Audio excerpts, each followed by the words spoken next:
76페이지 이제 수학하의 마지막 내용이야. 순열과 조합. 문과 계열 학생들 특히 이제 수능 볼 때 확률 통계를 선택하게 될 거야. 문과 계열이면. 그런 문과 계열 친구들은 이제 확통 과목을 하기 전에 이 순열과 조합의 단원을 먼저 이제 하에서 좀 충분히 공부를 해놓고 가야 그래야 이제 헷갈리지가 않아요. 근데 이 부분의 단원이 지금 배우고 나서 고등학교 2학년 올라가면은 보통 수원 수투를 해요. 그리고 고3 때 이제 너네가 확통을 한단 말이야. 그럼 1년 정도 시간을 지난 다음에 이걸 다시 배우게 되거든? 그래서 중간중간에 잊어먹지 않도록 잠깐 보면은 좋겠지만 그게 사실상 어렵죠. 자, 이 순열과 조합의 첫 번째 내용인 경우의 수는 여러분들 중학교 2학년 때 확률 잠깐 배운 적 있었니? 기억이 안 나? 처음 들어보나? 배운 것 같은데. 초등학교 때 그런 거 있었지. 그 확률이라 그래서 경우의 수라는 얘기를 잠깐 언급을 해요. 그래서 확실하다. 아니면 아무것도 일어나지 않는다. 절반 정도 일어난다. 절반 정도 일어난다에 대한 확률이 얼마야? 50%. 50%. 그걸 분수로 나타내면 얼마죠? 2분의 1의 확률이다. 이렇게 표현을 하는 거잖아. 그럼 기본적인 이제 내용을 통해서 우리가 이제 경우의 수를 이제 접하게 되는 부분인데, 여기 나오는 용어들을 정리를 좀 해보자면, 반복 가능한 어떤 실험이나 관찰의 결과를 우리가 사건이라고 얘기를 합니다. 예를 들어서 이런 거지. 주사위를 던지는 사건. 오케이? 그럼 주사위를 던졌을 때 나오는 사건은 뭐가 나올 수 있죠? 1부터 6까지 1부터 6까지의 숫자가 나온다. 그걸 뭐 여러 번 반복해서 던질 수 있는 거지. 그것도 하나의 사건이 되는 거고, 그러한 사건에 해당되는 경우의 가지수를 우리가 경우의 수라고 얘기를 해요. 첫 번째 그 순열 조합을 하기 앞서 기본적인 이 경우의 수를 구하는 방법은 하나씩 전부 다 나열을 통해서 찾는 거예요. 근데 나열을 해서 찾을 때 빠짐없어야 되고요. 중복이 되면 안 됩니다. 그러려면 우리가 이거를 그냥 마구잡이로 생각나는 대로 쓰는 게 아니라 어떤 기준을 하나 딱 정해놓고 그거를 순차적으로 적어야 이렇게 이제 중복되거나 빠지는 경우가 없어요. 그래서 그런 이제 나열하는 방법의 방식이 이렇게 두 가지로 우리가 분류를 할 수 있어요. 첫 번째는 사전식 배열이라 그래서, 너네 사전 써봤니? 사전? 국어 사전, 영어 사전? 네. 본 적 있어요? 그거 필 때 우리가 그 알파벳 숫자대로 이렇게 알파벳 순서대로 이렇게 나와 있잖아. 그것처럼 얘를 배열을 하는 거야. 그러니까 문제가 뭐냐면 A, B, C라는 이 세 개의 문자를 통해서 순서대로 나열을 해봐 라고 했을 때, 그럼 가장 먼저 오는 건 뭐냐면 A, B, C 이렇게 쓸 수 있죠. 그 다음은 A, C, B, 그 다음 B, A, C, 다음 B, C, A, 다음 C, A, B, 마지막 C, B, A. 이런 식으로 사전식 배열을 통해 가지고 우리가 빠짐없이 혹은 중복되는 게 없도록 이렇게 나열을 할 수가 있어요. 이거를 생각나는 대로 마구잡이로 적어버리면 헷갈린다고. 시간이 더 오래 걸려. 그래서 기준을 잡고 보시면 되고요. 두 번째 방법은 뭐냐면 수형도라 그래가지고, 이건 가지치기 방법이야. 그러니까 맨 처음에 내가 A를 적잖아? 그럼 두 번째 올 수 있는 문자가 두 개로 나눠요. 뭐랑 뭐야? B랑 C. B랑 C로 나눠지는 거지. 이렇게 가지치는 거야. 그러면 두 번째 B가 오면 세 번째는 나머지 C, 여기서는 B 이렇게 오는 거지. 그 두 가지가 만들어지는 거죠. 두 번째는 B가 왔을 때 AC, CA 이렇게 이제 나눠지겠지. C가 왔을 때 A, B, B, A 이렇게 수형도의 방법에 의해서도 몇 가지가 나오냐? 총 6가지가 나온다. 이 내용이에요. 그래서 우리가 이제 이 확률 통계에 대한 확률 통계의 단어는 아니지만 이 경우의 수 파트, 순열 조합에 대한 이 내용은요, 지금 이와 같이 선생님이 예시를 통해서 먼저 하나 보여주고 그 예시를 통해서 풀이하는 과정을 여러분들이 습득을 하고 그 다음에 개념 부분을 읽어보면 그게 훨씬 더 빠르게 접하게 됩니다. 완전하게 접할 수가 있어. 그래서 문제를 좀 많이 풀어봐야 돼. 경우의 수는. 자, 밑에 문제 1 한번 좀 보겠습니다. A, B, C, D 4명의 학생이 수학시험을 보고 서로 답안지를 바꿔가지고 채점을 할 거야. 그럼 채점할 수 있는 경우의 수를 구하라. 요런 걸 이제 풀어야 되는 건데, 이게 앞에서 풀었던 어떤 공식화되어 있는 틀에다가 대입을 통해서 푸는 그런 개념이 아니에요. 경우의 수는. 일어날 수 있는 모든 경우를 우리가 꼼꼼하게 체크를 해야 되고, 그걸 아직 우리가 어떤 뭐 공식을 하나도 배운 게 없잖아? 그러니까 이건 그냥 노가다야. 다 나열을 해보는 거야. 근데 나열을 할 때 마구잡이로 나열하는 게 아니라 어떤 기준을 잡고 나열을 해주는 게 좋아요. 그래서 사전식으로 배열을 하든 아니면 수용도를 이용하든.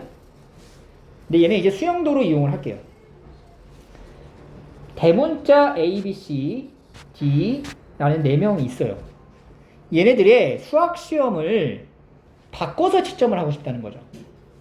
그래서 이 얘기는 뭐냐면 자기 시험지는 본인 자기가 채점을 할 수 없다는 거예요. 그러면 시험지의 주인을 소문자로 표현을 하자면, 예를 들어서 이렇게 쓰게 된 원리가, 이건 쓰지 마세요지. 이 소문자는 쓰지 마세요. 이건 뭐냐면은 대문자 A 시험지를 대문자 A가 채점했다는 거야. 그러니까 이런 일이 발생하면 안 된다는 거지. 그지? 그래서 이렇게 이제 표기를 이제 시작할 건데, 그럼 대문자 A의 시험지는 누가 채점할 수 있어? B 아니면 C 아니면 D가 채점할 수가 있는 거죠. 그러니까 여기에 들어가는 거는 B 혹은 C 혹은 D 이렇게 나눠질 수 있겠죠. 그러면 A 시험지를 B가 채점을 했다고 치자. 그럼 그 다음에 B 시험지를 채점할 수 있는 사람은 누구예요? A, C, D가 되겠지. 자, 그러면 여기부터 A 채점했습니다. 자, 이 C 시험지는 누가 채점할 수밖에 없어? D, C 이렇게 연결이 되네. 두 번째 B, C, D, A 이렇게 결정이 돼버려. 뒤에가 B, D, A, C 이렇게 나옵니다. 그죠? 나머지 것들도 다 이렇게 일일이 하나씩 찾아야 돼. 두 번째, 그 다음에 이제 C인 경우는 A 시험지를 C가 채점을 했다면 B 시험지를 채점할 수 있는 사람은 누구예요? A랑 D밖에 없는 거죠. B 시험지를 A가 채점을 했다면 여기는 D, 여기는 B. 여기는 D를 채점했으니까 여기가 이제 누가 올 수 있냐면 A가 올 수 있고, 두 번째는 B가 올 수도 있는 거예요. 이렇게 걸리는 게 없죠. 세 번째 D 시험지, 그럼 B는 누가 할 수 있냐면 A랑 C가 할 수 있죠. 여기 A가 했으면은 여기는 D 오고 B가 와야 되겠네. 그 다음에 여기 C니까 여기도 이제 AB로 나눠지죠. A. 이렇게 해서 총 몇 가지가 나와? 세 가지 통해서 9가지의 경우의 수가 나옵니다.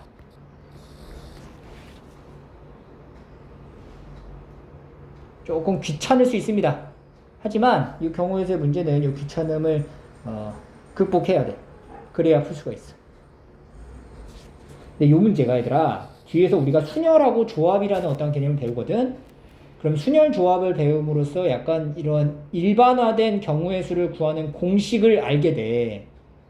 그러면 그 공식을 아는 순간부터는 여러분들은 그 공식을 최대한 활용을 해야 되겠다라는 생각을 하게 돼요. 근데 가다가 이런 문제가 중간에 섞여 있으면 굉장히 혼란스러워요. 왜? 이거는 공식에 대입해서 할 수 있는 게 아니거든. 그래서 가장 기본적인 틀은 하나씩 일일이 찾아본다야. 알겠니? 근데 그 일일이 찾아봤을 때 뭔가 일반화가 가능하다. 즉 공식을 이용할 수 있다라고 하면 그때 공식을 이용하는 거고, 그렇지 못하다라고 하면 그냥 말 그대로 노가다 하는 거예요. 알겠죠? 자, 두 번째 문제입니다. 500원짜리, 1000원짜리, 2000원짜리 세 종류의 우표를 합쳐가지고 10,000원이 되게 사는 방법의 수를 구하시오. 단, 세 종류의 우표는 적어도 한 장씩은 포함되어야 한다. 500원짜리가 있고요, 1000원짜리가 있고 200원짜리, 2000원짜리가 있습니다. 근데 이게 하나씩 사용을 해야 된다고 하니까 500원짜리가 X개, 1000원짜리 Y개, 2000원짜리 Z개 있다라고 치면 500X에 더하기 100Y, 1000Y죠, 1000Y. 1000Y 더하기 2000Z가 10,000원이 되게 하라는 얘기예요. 이거는 방정식이야. 그리고 이 X, Y, Z에 들어갈 수 있는 수는 뭐예요? 자연수죠. 이런 방정식을 우리가 뭐라고 불렀지?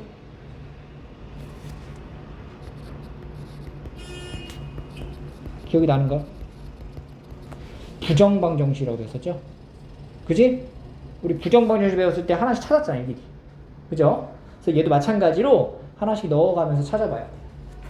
그러면 기준을 잡아야 돼. X, Y, Z에다가 이제 자연수를 하나씩 넣어갖고 10,000원을 맞춰가야 되는데 그냥 생각나는 대로 하는 게 아니라 뭔가 이제 기준을 잡아놓고 순차적으로 가야 되잖아. 그럼 이렇게 이런 식이 나왔을 때는 가장 큰 값 있죠. 큰 금액이 누구지? 2,000원이지. 그러니까 2,000원의 개수를 기준으로 나타내는 게 편해. 그러니까 결국에는 Z가 1일 때부터 쭉 써보는 거야. Z가 1이면 어떻게 되냐? 500X랑 1000Y를 더한 게 얼마가 돼야 돼? 8,000원이 되는 거죠. 그죠? 그럼 이거를 나머지를 이제 X, Y를 찾는 거는 이제 순서상으로 표현을 할게요. 좀 기니까. 그러면은 X에다가 내가 홀수를 넣을 수 있는가? 아니죠. 왜냐면은 Y가 1,000원 단위잖아. 그럼 1,000원 단위로 만약에 쪼갰을 때는 500원 단위가 나오면 안 되는 거지. 그러니까 X에 들어갈 수 있는 건 짝수밖에 안 되는 거야. 근데 그런 것들을 이제 좀 알고 있으면 좀 편하게 나열할 수 있겠죠. 그럼 X에 가장 작은 수를 넣을 수 있는 건 뭐부터 가능해? 2. 그럼 여기는 얼마죠? 7. 그 다음 X에 넣을 수 있는 거는 4. Y는 6. 요거를 요 정도 쓰게 되면 이거 Y가 하나씩 줄어드네? 뭐까지 줄어들어? 1까지 줄어들겠죠? 그리고 여기 X가 뭐가 나오냐면 14가 나오는 거지? 이거를 다 쓸 필요 없어요. 왜냐면은 우리가 뭐만 찾으면 돼? 개수만 알면 되는 거거든. 그러니까 이제 이게 가다가 요 X가 14가 되는 것도 사실 계산할 필요가 없는 거야. 그냥 Y가 1인 경우까지 나오는구나. 그러니까 몇 가지가 나오는 거구나. 7가지가 나오는구나. 이렇게 체크를 하고 넘어가면 돼요. 두 번째, Z가 얼마 때? 2일 때. 그러면 500X 더하기 1000Y가 4000이니까 6000이 돼야 되겠네요. 그럼 여기도 마찬가지로 여기 2. 그 다음에 여기 1000원이니까 5. 어떻게 돼 있어 이것도? 쭉 가봐. 뭐 나오겠니? 1 나오는 거지. 그 몇 개야? 5가지 나오는 거지. 이렇게 이제 규칙성을 확인하게 되면은 그 다음 거는 계산하기가 편해진다는 거예요. 좀 더 속도가 붙는다는 거예요. 이렇게 1000Y는 3 내면 6000이니까 4000이죠. 그러면 여기가 이제 2부터 들어갈 거고 2 들어가면 얼마죠? 3이죠. 몇 개야? 3에서 1까지니까 3가지. 그 다음에 네 번째 Z가 4면 500X 더하기 1000Y는 2000. 그럼 X가 2하고 Y는 1밖에 안 되네. 몇 가지? 한 가지. 그 다음에 Z가 5일 때는 할 수 있어 없어? 없죠. Z가 5 이상이 돼버리면은 500원짜리랑 1000원짜리를 소유할 수가 없어요. 그래서 7, 5, 3, 1 요거를 다 더하면 그러면 방법의 수가 나오는 거지. 그러면 7 더하기 5 더하기 3 더하기 1이니까 얼마인가요? 16인가요? 16가지다. 요렇게 푸는 거예요. 세 번째 4,000이 뭐죠? 네, 4,000. 이렇게 해서 나열을 하긴 하는데 그냥 막 나열하는 게 아니야. 이렇게 기준을 잡고 나열하다 보면 그 안에서 규칙이 보여. 오케이? 그러면 이 규칙에 의해 가지고 그 다음 게 예측이 된다고. 그걸 예측함으로써 이 경우의 수 나열을 통한 계산이 빨라지는 거예요. 알겠죠? 이런 식으로 기본적인 경우의 수 문제 풀 수 있어야 합니다. 지금 당장에 이 문제를 내가 선생님이 설명을 해주고 여러분들 풀어라 라고 하면 잘 풀어요. 근데 이게 뒤에 거 배우고 난 다음에 이게 섞여 들어가면 그때부터 문제가 된다고. 이거 어떻게 해야 되지? 이렇게 된다. 그때는 뭐 하면 돼? 하나씩 해보면 되는 거야. 자, 그러면 우리가 그 경우의 수라고 하는 것에 대해서 법칙 두 가지를 지금부터 설명을 할 건데요. 이거는 이미 여러분들이 좀 알고 있는 상황이에요. 이게 기본적인 상식이라 그래야 될까? 그걸 이제 수학적인 용어로 정리를 한 개념인데, 자, 문제를 한번 봐봐.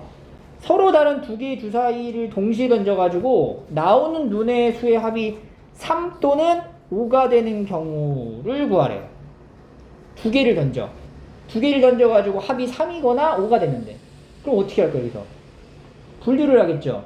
첫 번째는 뭐가 되는 경우? 첫 번째 주사위. 합이 합이 3이 되는 경우. 3이 되는 경우. 두 번째는 합이 5가 되는 경우. 합이 5가 되는 경우. 합이 3이 되는 경우는 어떻게 나왔대요? 2라고 2가 나올 때.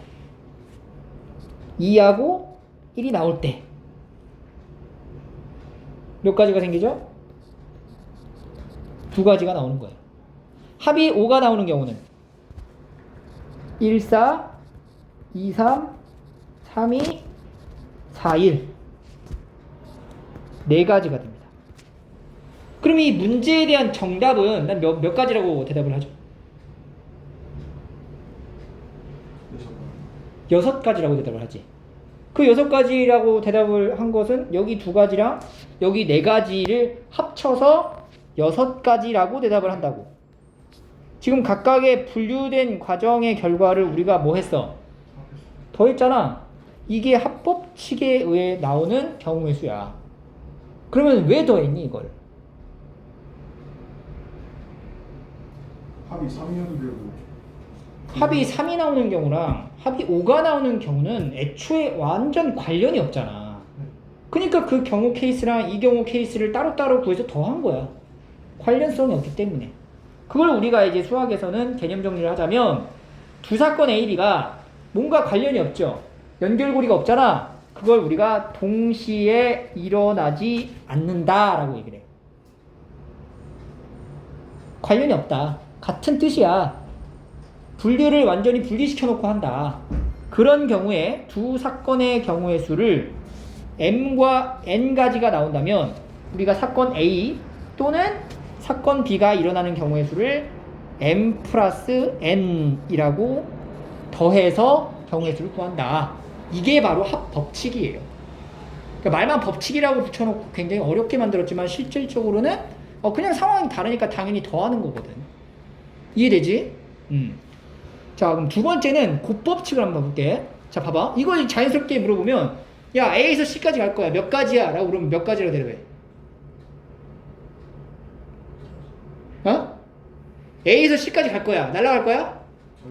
어디 거쳐 가야 돼? B를 거쳐 가야 돼. 그럼 일단 A에서 B까지 가야 돼. 몇 가지? 두 가지지. 그리고 B에 왔어. B에서 C로 가야지. 몇 가지야? 세 가지. 그러면 A에서 B로 가는 경우의 수는 몇 가지라고 대답을 하는 겁니까? A에서 B는 6가지라고 대답을 하죠.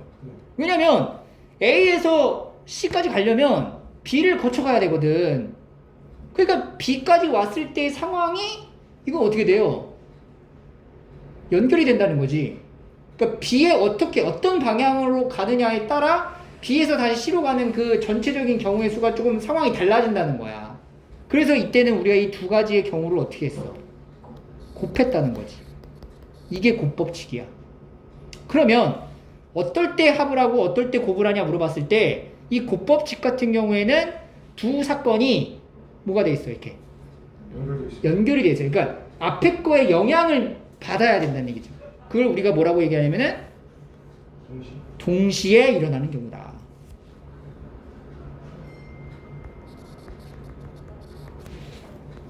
그때는 그 경우의 수를 어떻게 하라고? 곱하라. 이렇게 보는 겁니다. 그래서 이거를 선생님이 단어로 이렇게 동시에라는 단어로 딱 정할 수는 없고요. 여러분들이 그 문제 안에서의 상황이 이게 앞의 경우가 뒤의 경우에 영향을 미치느냐 미치지 않느냐를 판단을 해야 돼. 오케이? 근데 우리가 그런 상황에 대해서 보통 합의 법칙인 경우는 또는 뭐뭐이거나 이런 표현이 나오면 보통은 이런 표현이 나오면 기본적으로 무슨 발상을 하냐면 이런 경우이거나 이런 경우면 되는구나. 그러니까 분리되어 있구나. 이런 생각을 하게 되는 거죠. 이런 경우는 이제 합의 법칙을 쓰는 거고 고배 법칙이라는 경우는 뭔가 연결이 돼야 된다는 얘기죠. 영향을 미쳐야 돼. 그 영향을 미치는 어떤 단어의 뜻은 뭐 함께 아니면 그리고 연이어 잇따라 그리고 지금 말한 동시에 이런 표현들 자체가 어때? 앞에 일어난 상황이 뒤에 일어난 상황에 영향을 미치는 그런 단어의 뜻이죠. 이렇게 보시면 됩니다. 알겠죠? 그래서 우리가 일반적으로 경우의 수를 구하는 방법은 가장 기본적인 방법은 첫 번째 일일이 세는 거예요.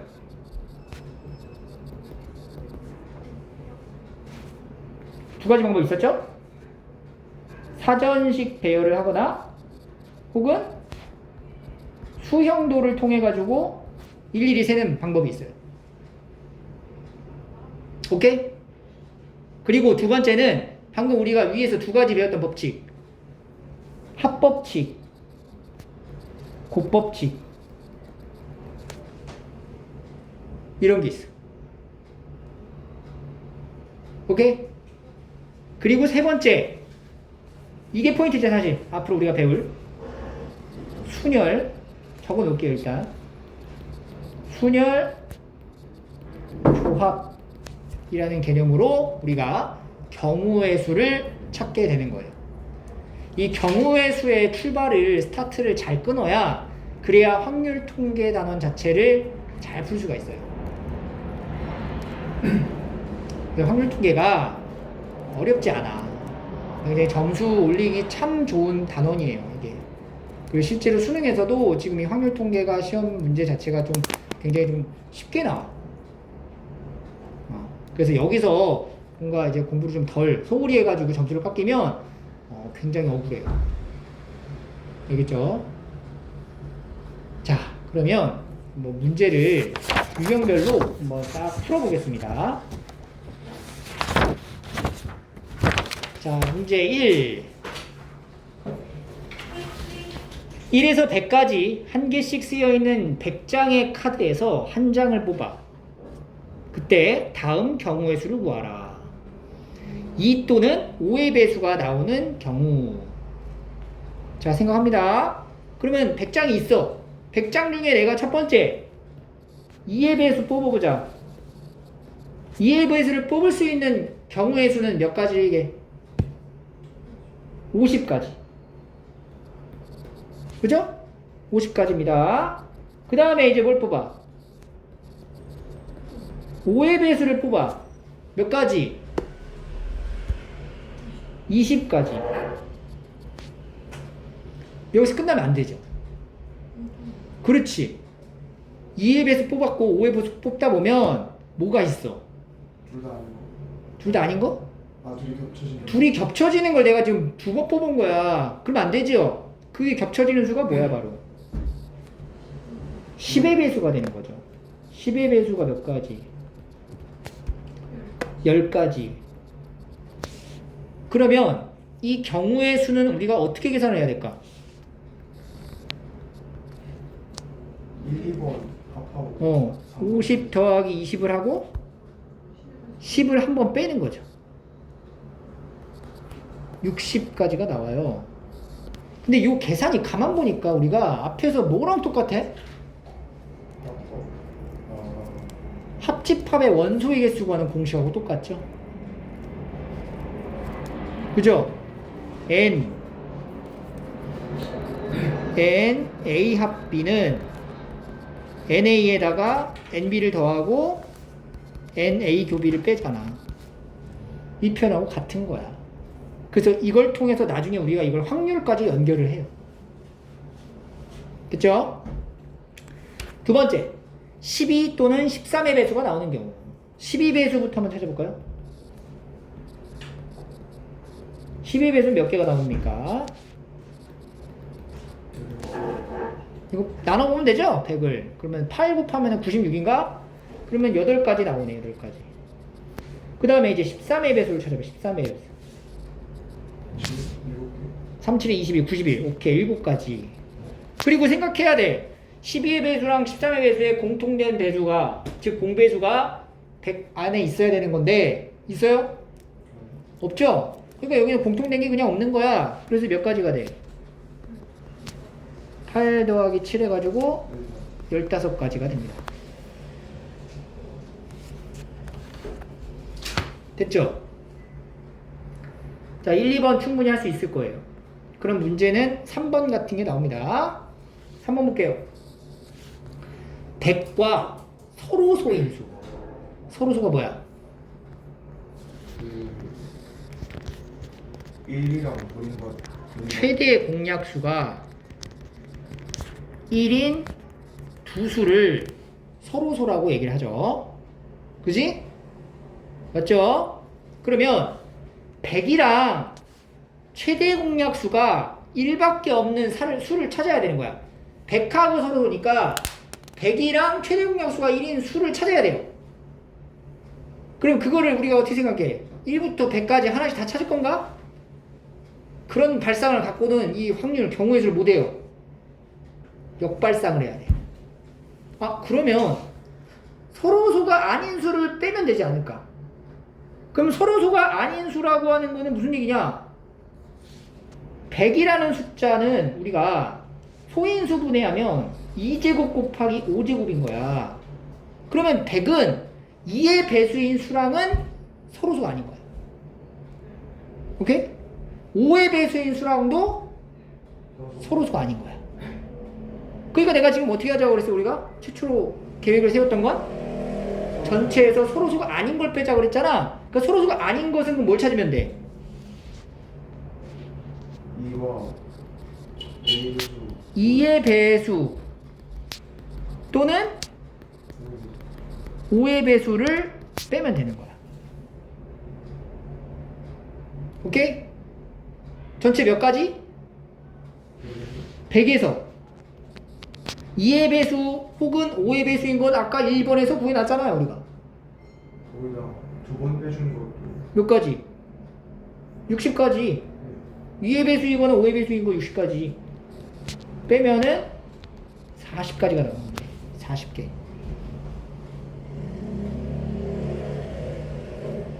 알겠니? 그러니까 사실 3번 문제를 풀려면 1번 문제에 대한 답을 정확히 알아야 풀 수 있는 거예요. 요 내용이 좀 자주 출연을 하고요. 문제 2.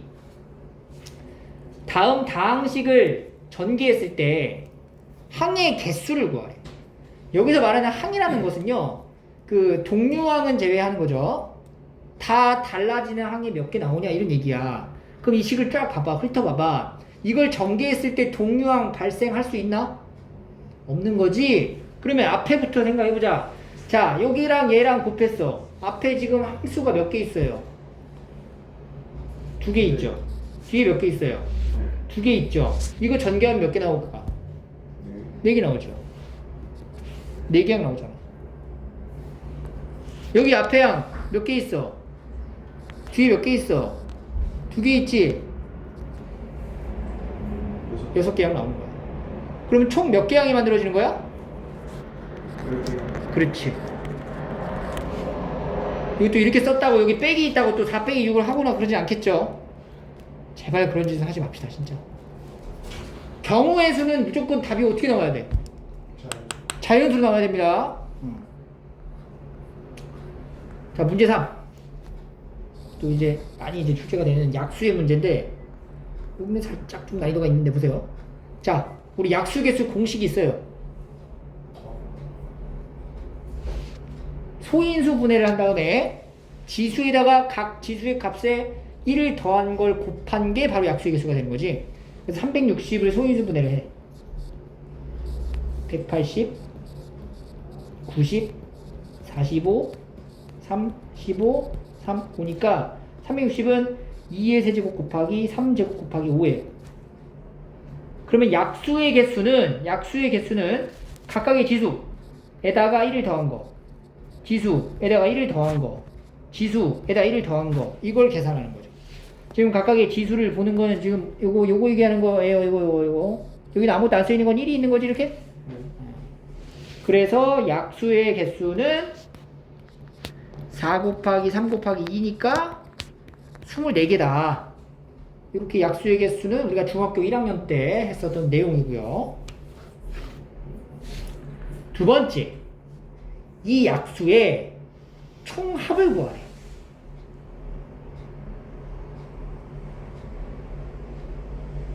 요것이 살짝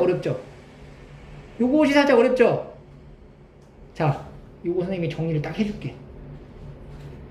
360은 너무 크니까 12 정도로 합시다. 12. 아닙니다. 36으로 합시다. 36. 자, 36 소인수분해는 뭐예요? 이거예요. 그래서 약수의 개수가 몇 개야, 얘? 어? 9개야. 근데 그게 왜 여기다 1을 왜 더하는 줄 알아? 왜 더하는 줄 알아, 1을? 그걸 알아야 돼요, 여러분들. 여기다 1을 더하는 이유가 뭐냐면 이 36의 약수를 우리가 개수를 구할 때 1, 2, 2제곱 1, 3, 3제곱 이렇게 적어요. 이렇게 적어놓고 여기 가로 세로를 곱해서 나오는 여기 값들 있지. 요 값들이 바로 이 36의 약수인 거야. 그러니까 여기 거듭제곱이 2니까 1부터 시작하면은 2개보다 하나는 더 늘어나잖아. 가로에. 세로 부분도 3의 제곱이니까 거듭제곱이 2개보다 하나 1을 더 써야 되니까 하나가 늘어나요. 그래서 하나씩 더해가지고 곱해서 9개가 되는 거야. 이해되지? 그러면 지금 약수의 총합이라는 게 요 9개의 숫자를 다 더하라는 얘기거든? 그럼 요 9개의 숫자를 더하는 부분을 좀 잘 봐봐. 봐봐. 여기 1이죠? 여기는 1 곱하기 2죠? 1 곱하기 2 제곱이에요. 근데 이 부분이 이 첫 번째 줄에 있는 것만 다 더하면 이렇게 쓸 수 있어. 1 곱하기 1 더하기 2 더하기 2 제곱. 맞지? 첫 번째 줄에 있는 것만 더하면 분배 법칙으로 깔끔하게 썼을 때. 자, 두 번째 줄에 있는 걸 더하면 얘는 3 곱하기 1, 3 곱하기 2, 3 곱하기 2 제곱이니까 3 곱하기 1 더하기 2 더하기 2 제곱 이렇게 쓸 수 있어요. 맞죠?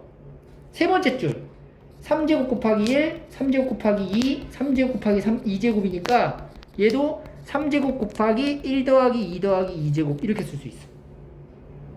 맞지? 그리고 나서 이 세 개를 다시 어떻게 하는 거야? 더하는 거야. 더하면 지금 이 뒷부분 얘가 공통된 숫자로 곱해져 있으니까 분배 법칙을 또 쓸 수가 있어요. 맞죠? 그래서 1 더하기 2 더하기 2제곱 하고 1 더하기 3 더하기 3제곱 이렇게 표현이 되는 거야. 오케이? 그럼 봐봐 지금 이게 이 계산 결과가 뭐냐면 2의 제곱하고 3의 제곱인 수의 약수의 합이에요. 모든 약수의 합이라고. 그럼 내가 여기다 써볼까? 예를 들어 2의 세제곱 곱하기 3의 세제곱인 수의 약수의 총합은 어떻게 쓰해? 1 플러스 2 플러스 2제곱 플러스 3제곱 곱하기 1, 3, 3제곱 3의 3제곱 이렇게 되는 거야. 알겠어요? 여기에 뭔가가 하나 더 늘어나면 여기에 뭔가 숫자가 하나 더 붙잖아? 그러면 이 뒤에다가 또 뭔가를 곱해서 달아주면 되는 거예요. 그래서 이런 공식이 되는 겁니다. 그러면 지금 360이지? 360 소인수분해하면 뭐였죠? 2세제곱 3제곱 5였지? 그러면 요거의 약수의 총합은 어떻게 돼? 1. 2의 제곱 2 세제곱 곱하기 1 3 3제곱 곱하기 1 5 더한 거. 이게 바로 약수의 합이다. 이거는 알아두세요. 여기님. 그럼 얘가 이제 계산하면 1170이 나와.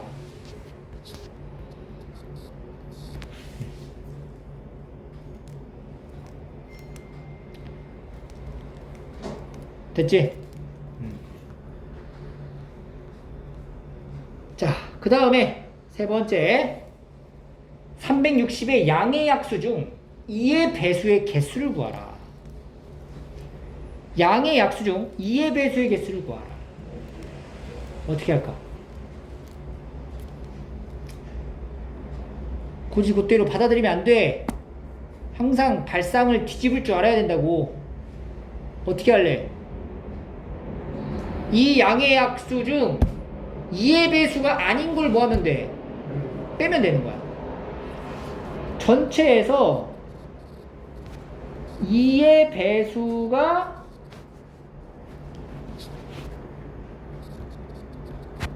아닌 약수의 개수를 빼는 거야.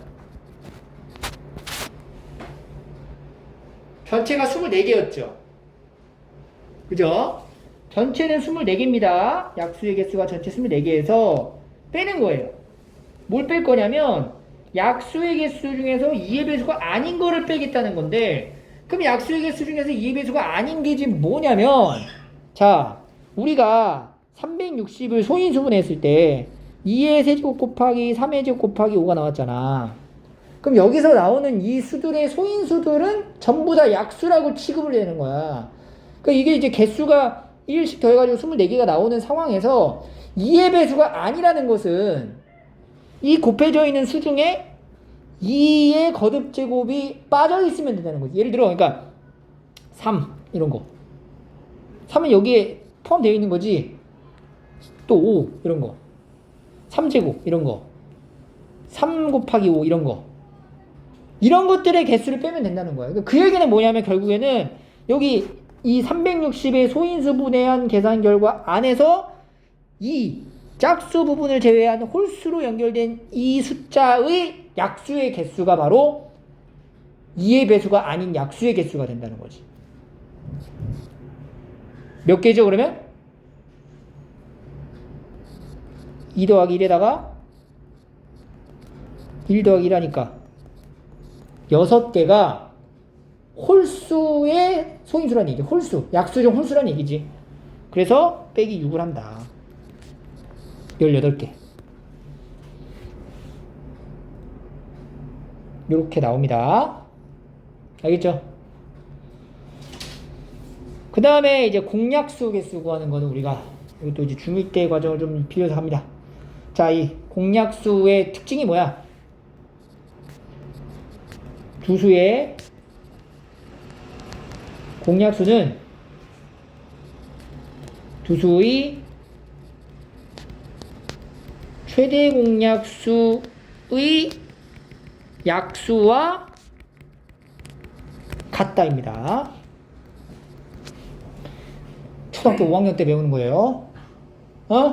초등학교 5학년 때 배웠던 공약수, 최대 공약수, 공배수, 최소 공배수에 대한 기본적인 성질이야. 동생들이 있다면 이걸 달달달 외우게 시켜. 알겠어? 그래서 두 수의 공약수는 두 수의 최대 공약수의 약수와 같으니까 공약수 개수 구하라고 하면은 얘랑 얘랑 뭘 구하면 돼? 최대 공약수를 구하면 돼요. 그럼 이제 중1 과정으로 넘어와서 우리가 360이라는 수는 소인수분해 해놨으니까 360은 뭐냐면 2의 세제곱에 3의 제곱에 5 이렇게 되고 540은 어떻게 돼요? 540 해보자. 2, 270, 2, 135, 3으로 가자. 3, 90, 3, 30, 3, 15, 3, 5. 3의 4제곱 곱하기 5, 2, 270에, 이거 왜 이럽니까? 이거 계산이? 10이죠, 여기가? 2호죠 이렇게. 그러면 3세제곱 2제곱에 3세제곱에 6가 되는 거죠. 자, 우리 중1 때 이렇게 딱 적어놓고 최대 공약수 구하는 거 뭐였어? 기억나? 공통된 소인수 쓰고. 중1 때 학교 안 다녔어요? 지수는 어떤 거? 안 다녔구만. 지수는 작은 걸 썼죠. 그래서 최대 공약수가 이렇게 나오고, 우리 지금 뭘 구해야 되냐면은 여기에 개수를 구하는 거잖아. 그래서 각 지수에다가 1 더한 거 곱하는 거예요. 3, 3, 2 18개.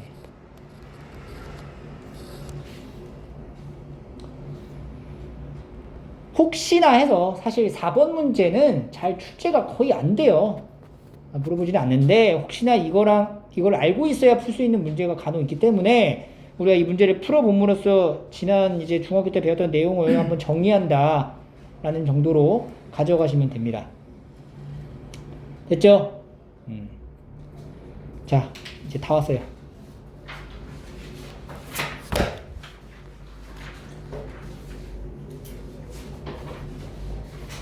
자, 돈 얘기합니다. 여러분들 좋아하는 돈. 요거는 약간 특수한 유형의 문제다라고 생각을 하시고, 이 유형 자체는 좀 암기를 좀 철저히 하시는 게 좋아요. 알겠죠? 그래서 지불하는 방법의 수에 대해서 볼게요. 자, 돈이 있어. 100원짜리 동전 1개, 50원짜리 동전 2개, 10원짜리 동전 3개의 일부 또는 전부를 사용하여 거스름돈 없이 지불을 할 때 다음을 구하여라. 그러니까 돈을 내가 이렇게 갖고 있는 거야, 짤짜리를. 그리고 짤짜리를 가지고 있는데 이 짤짜리를 가지고 지불할 수 있는 방법의 수에 대해서 얘기를 하는 거죠.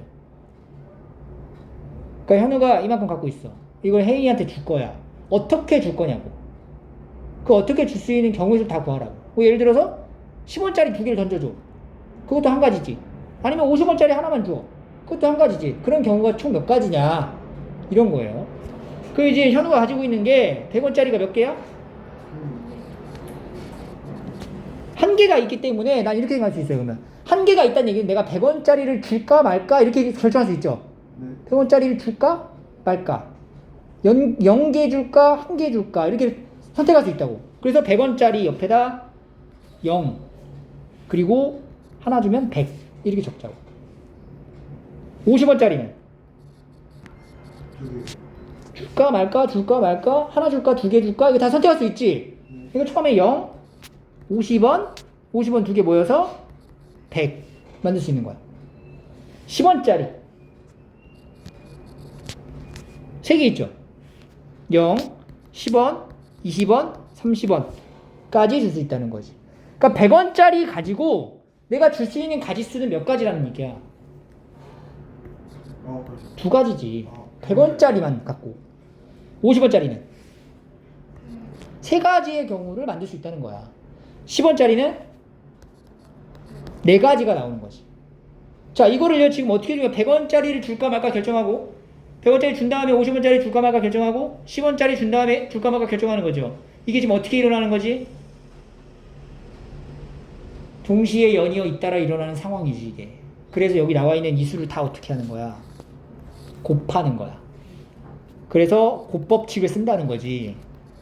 근데 얘가 답이 되면 안 되죠. 왜냐? 0원을 지불하는 것을 제외한다. 이 경우 24가지 안에는 0원 주는 경우의 수가 있는 거죠. 한 가지가. 그래서 하나를 빼주는 거야. 이렇게. 이게 바로 뭐야? 지불할 수 있는 방법의 수입니다. 방법이라는 부분에다 동그라미를 해놓으세요. 이 방법이란 표현은 뭐냐면, 그러니까 100원짜리를 하나 주는 거랑 50원짜리를 2개 주는 게 같아 달라. 다른 방법이지. 100원짜리 하나 주는 거랑 50원짜리 2개 주는 거는 금액은 같지만 방법은 다른 거야. 그래서 밑에 보면은 뭐라고 이렇게 있어 이번에. 금액의 수가 적혀 있어요. 그럼 이 경우는 50원짜리 2개 주는 거랑 100원짜리 하나 주는 거는 같은 거야. 이때는 어떻게 우리가 찾냐? 똑같아. 100원짜리 0, 100 만들 수 있고요. 50원짜리 0, 50, 100 만들 수 있죠. 그 다음에 10원짜리야 0, 10, 20, 30까지 됩니다. 자, 여기서 이제 잘 생각해야 돼. 우리가 100원짜리 하나 주는 거랑 50원짜리 2개 주는 건 어떻다고? 똑같은 거야. 그래서 얘를 어떻게 생각하냐면 그러면 결국엔 지금 50원이 100원을 만들 수 있잖아. 100원을 만들 수 있으니까 그럼 애초에 그냥 이 100원 자체를 우리가 50원짜리로 바꿔버리는 거야. 그러니까 여기 있는 이 100원 있죠. 이 100원을 밑으로 내려봐. 그러니까 100원하고 50원을 합쳐가지고 최대 얼마를 만들 수 있어요? 합쳐서요? 200원을 만들 수 있는 거야. 그럼 200원을 만들 수 있는 거를 우리가 50원의 단위로 끊어서 쓰는 거지. 150원, 200원 이렇게. 왜냐면 이거는 지불의 방법의 수가 아니라 지불의 금액의 수이기 때문에 금액을 이렇게 바꿔놓고 가는 거예요. 단 50원짜리가 2개 있어서 100원을 만들 수 있기 때문에 가능한 겁니다. 그러니까 100원짜리를 준다 안 준다가 의미 있는 게 아니야. 100원어치를 주냐 안 주냐 그게 더 큰 거야. 그게 의미를 작용하는 거야. 그러니까 이 100원을 그냥 50원의 단위로 바꿔서 만드는 거지. 그냥. 무슨 소리인지 이해돼요? 그러면 얼마 줄 수 있어? 5가지 나오죠. 밑에는 4가지 나오지.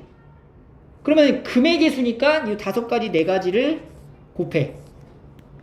근데 얼마는 안 돼? 0은 안 돼. 그러니까 빼기 1. 몇 가지?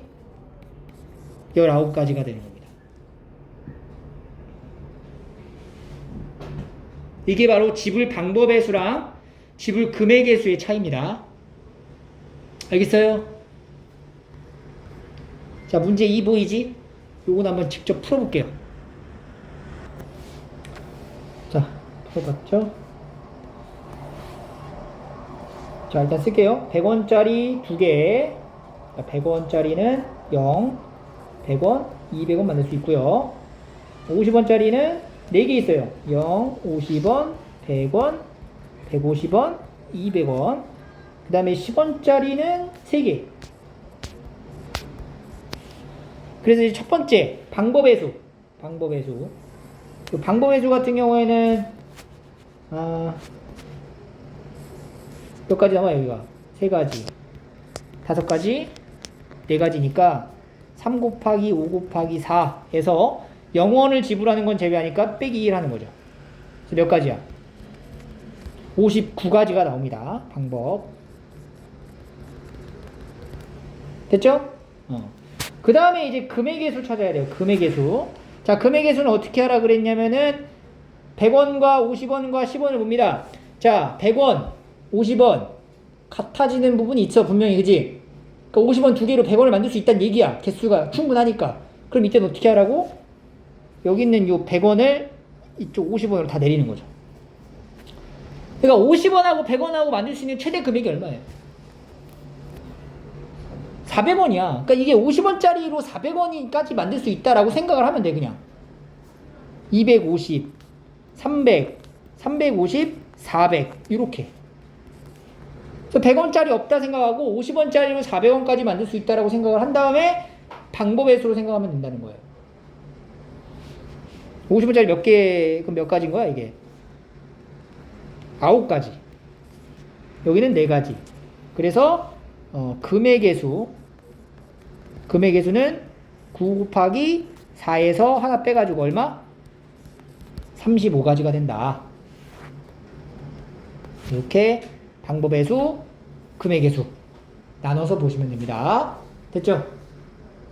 자, 문제 3 재도전 해볼게요. 자, 여기 볼게요. 500원짜리가 있네. 500원짜리가 1개.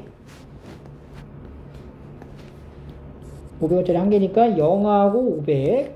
그 다음에 100원짜리 7개. 0, 100, 200, 쭉 가가지고 700까지 갑시다. 그 다음에 10원짜리는 3개. 자, 일단은 지불할 수 있는 방법의 수부터 구해봅시다. A부터 갑니다. A는 그냥 바로 갈게요. 자, A는 몇 개야? 2개 곱하기 아래 거 몇 번 남아? 이거 2개. 이건 8가지죠? 그 얘는 이제 4가지지? 해서 0원 지불하니까 이렇게 계산하는 거죠. 그러면은 63인가? 됐지? 자, 두 번째는 지불 금액의 수입니다. 지불 금액의 수.